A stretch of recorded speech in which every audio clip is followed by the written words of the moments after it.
For thus says the Lord, incurable is your wound, grievous your bruise. There is none to plead your cause, no remedy for your running sore, no healing for you. All your lovers have forgotten you, they do not seek you. I struck you as an enemy would strike, punished you cruelly. Why cry out over your wound? Your pain is without relief. Because of your great guilt, your numerous sins, I have done this to you.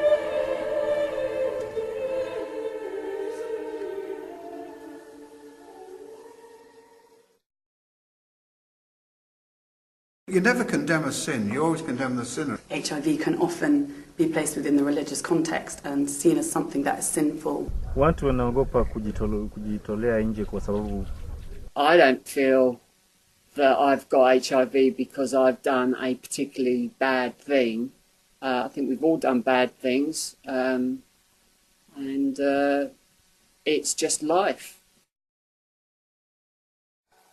Prejudice and negative stigma are an unfortunate aspect of the lives of many of the millions of people worldwide who suffer from HIV and AIDS. These stigmas are usually brought about by the lack of education and understanding of the disease. For example, in Kenya, attitudes towards AIDS are based on their predominantly fundamentalist Christian beliefs, leading AIDS to be widely considered as a divine punishment for the sexually immoral. During the course of this program, we will investigate the Christian cultures of 21st century Britain to discover whether stigmas as extreme as this are alive in contemporary Western society. Mishak Ungalo is a 35-year-old Kenyan native who was diagnosed with HIV over 5 years ago. haiwezi kujulikana kwa sababu hii ugonjwa mtu anaweza kuishi na virusi muda mrefu kabla ijatoka mwilini mwako. Sasa ni ngumu kujua. Walijaribu sana haswa dadangu nilikuwa nimebaki nayo. Ile kitu bado iko tu moyoni mwangu. Vile nilikuwa nikimsaidia wakati bado nilikuwa financially stable, na vile alinitenga wakati sasa nilikuwa siwezi kusupport myself. Sasa hiyo kitu bado iko tu kwa moyo hata nikijaribu ni upendo nilikuwa naona nimekosekana kati yangu na wenzangu wa Kristo. Ile upendo wakati nilikuwa mgonjwa, hawakunipa upendo ambayo nilikuwa nao ama nilikuwa natarajia. Na Waislamu wakakuja wakanipa hiyo upendo na wakanipa support.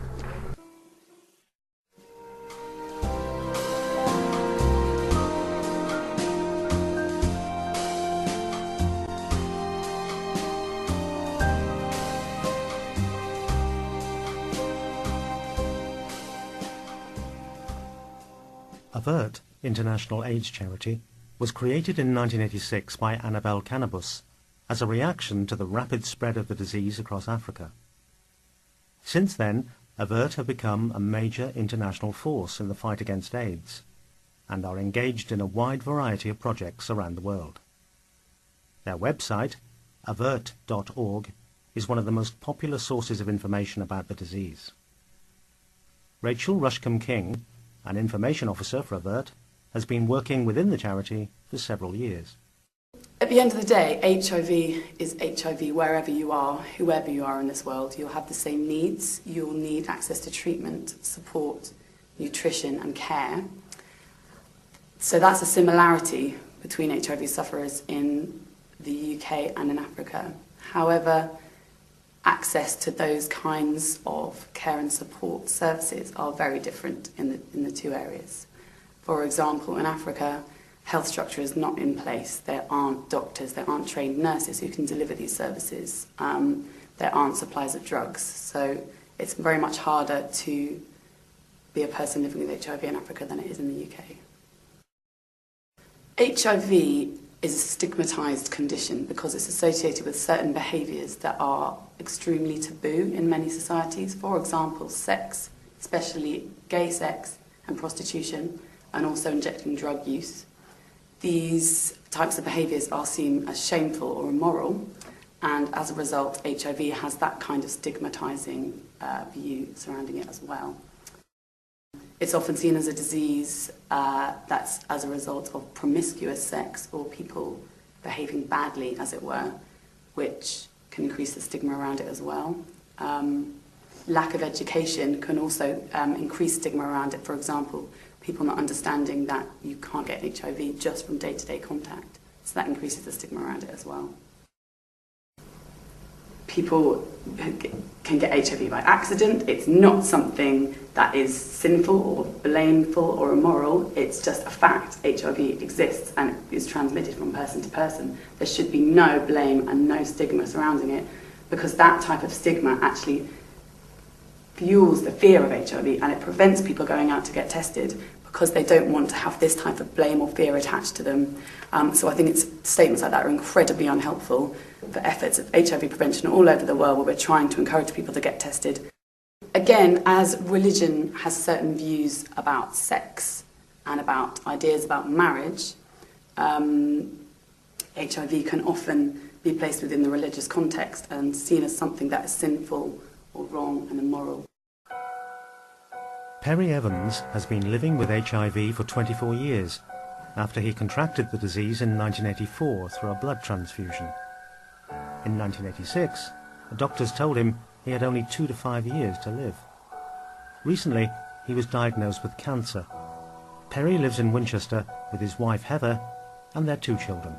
I don't feel as though I've actually been stigmatised by people per se. I think that stigmas sometimes actually, in of yourself, you create a stigma in your own head. You fear what people might think about you and how you've lived your life and how they may react to you, probably more than how people would react to you. And to me, I've actually found that for those people that we've disclosed my HIV status to, they've actually been very supportive and very sympathetic and very caring in respect to me and also my family. Personally, I don't believe that God would send HIV as a curse or as a retribution against a particular sin. I think we're all in the eyes of God sinful. There's nothing in the Bible that talks about everyone living until they're 90, healthy, fit lives. As far as I'm concerned, we live in a world that is fallen, and you're not immune from sickness and ill health, as you're not immune from other things as well. So I didn't feel angry with God in any respect, because I didn't feel as though that I was immune from it. I thought I was unlucky, but in no way would I have said that, well, this is God's punishment or judgment on my life. I've never felt that, and I hope I never will. Because I don't feel that God, my God, is a God who would do that. The AIDS pandemic has come as a result of sin.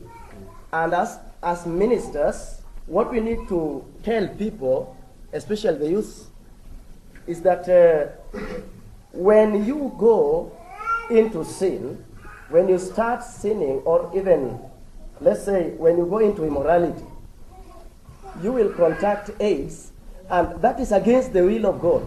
And therefore you can easily die. There is a danger of committing sin because God hates it.